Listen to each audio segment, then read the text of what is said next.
Julieta didn't work on Sundays. It was only fair. Even Friday got Thursday off, thanks to Robinson Crusoe. On Sundays, Queen Tilly would lumber into the kitchen, her chihuahua affectionately clasped, and make brunch. The odor of frying bacon, sausage links, and ham tiptoed on little pig feet all the way to the north end of the second floor. Inevitably, the odor would awaken Lee Cherie. Inevitably, the odor made her simultaneously ravenous and nauseated. She hated the sensation. It reminded her of pregnancy. Every Sunday morning, celibacy notwithstanding, Lee Cherie awoke to a pan of fried fear. Even after the panic had subsided, she found little to admire about a Sunday. To her mind, Sunday was where God kept his woolly slippers. It was a day with a dull edge that no amount of recreation could hone. Some might find it relaxing, but the princess guessed that a great many people shared her feeling that Sunday generated a supernatural depression.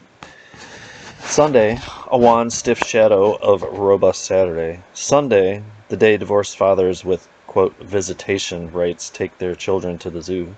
Sunday, forced leisure for folks who have no aptitude for leisure. Sunday, when the hangover knows no bounds. Sunday, the day the boyfriend didn't come to the hospital. Sunday, an overfed white cat meowing hymns and farting footballs. The day of the full moon, when the moon is neither increasing nor decreasing. The Babylonians called it Sabbat, meaning heart rest. It was believed that on this day, the woman in the moon, Ishtar, as the moon goddess was known in Babylon, was menstruating. For in Babylon, as in virtually every ancient and primitive society, there had been since the earliest times a taboo against women working, preparing food, or traveling when she was passing her monthly blood. On Sabbat, from which comes our Sabbath, men as well as women were commanded to rest, for when the moon menstruated, the taboo was on everyone. Originally and naturally observed once a month, the Sabbat was later to be incorporated by the Christians into their creation myth and made conveniently weekly.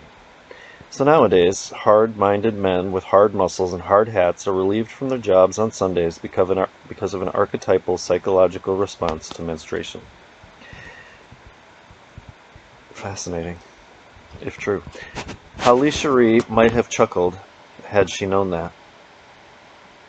On a particular Sunday in early January, January being the year, rather what Sunday is to the week, January being to the year, rather what Sunday is to the week. She wasn't aware of it, however, and she awoke in mean spirits. She pulled a robe on over her flannel pajamas. She discovered that silk had a tendency to agitate the peach fish. Brushed the knots out of her hair, knuckled the crunchy granola from the corners of her eyes, and descended, yawning, stretching, into the hot hog hell of brunch. She knew without tasting that her soybean curd would have soaked up some of the essence of bacon. As it has for so many, for so long, the Sunday paper helped her through the day. Regardless of what else the press might have contributed to our culture, regardless of whether it is our first defense against totalitarianism or a wimpy force that undermines authentic experiences by categorizing them according to the faddish popular interest, the press has given us a big fat Sunday papers to ease our weekly mental menstrual bloat. Princess Lee Cherie, wriggle into your cheerleader uniform one last time and show us the way to hurrah. 2, 4, 6, 8. Who do we appreciate? The Sunday papers. The Sunday papers, yay. It was in the Seattle paper on that particular Sunday in early January that Lee Cherie initially read of the Geotherapy Care Fest and what to do for the planet until the 21st century arrives conference. It was an event that would have speeded up her pulse even had it not been scheduled to occur in Hawaii. As it was, she bounced in her mother's lap, hardly the ultimate mature act, for the first time in years, and began her petition to attend. For under the Furstenberg Barcelona Code, to which they now strictly adhered, the Queen would have to accompany her. Tilly, on Maui, spaghetti-o. 14. This may be said for the last quarter of the 20th century. The truism that if we want a better world, we will have to be better people came to be acknowledged, if not thoroughly understood by a significantly large minority.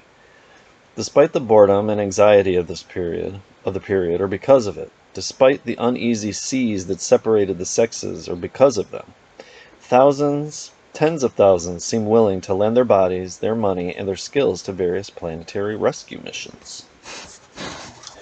Coordination of those far-flung projects was a primary aim of the Geotherapy Carefest slated for the last week in February at Lahaina, Maui, Hawaii.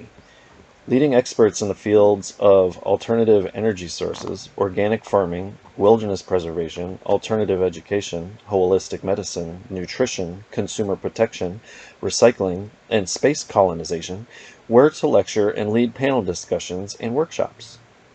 Proponents of many diverse self-help systems and consciousness cures ranging from ancient Oriental to contemporary Californian would also be in attendance.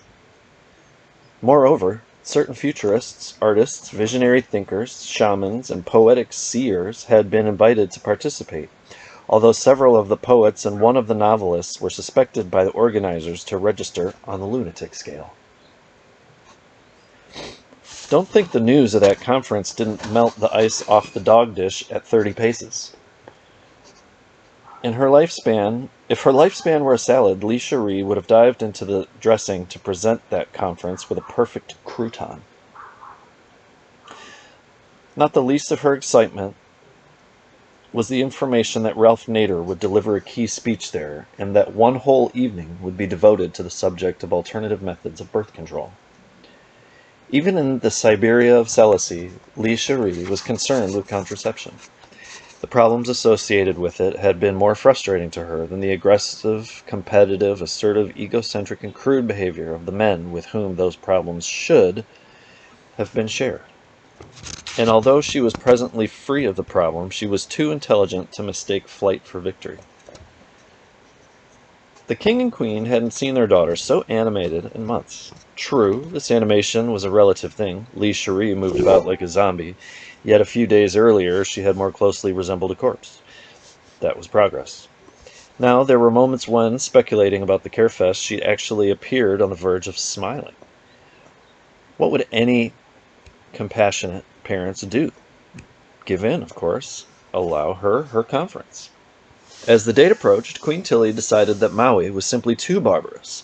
It was bad enough being stuck on the outskirts of Seattle, it raining trout teeth night and day, blackberry vines trying to force their way into the privacy of her own chamber, without transporting her posh poundage to some jungle island inhabited by surfer boys and vacationing strumpets, to whose company on that particular week would be added a couple thousand cuckoos intent on saving a world they didn't fit into anyway.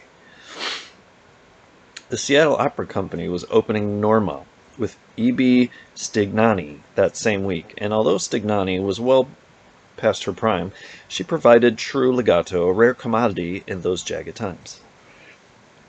And the Queen had been invited to be honorary hostess at the reception for the aging soprano. Since Max dare not travel because of his valve, it was agreed about the middle of February that Julietta would chaperone the princess, to Hawaii. Julietta was antique and couldn't mouth 10 words of English, but she was so generally competent and so fond of Lee Cherie that Max and Tilly were convinced that her chaperonage would be adequate. They looked at one another nervously, however, when the skinny old servant, upon learning of her assignment, went to J.C. Penney and bought herself a bikini.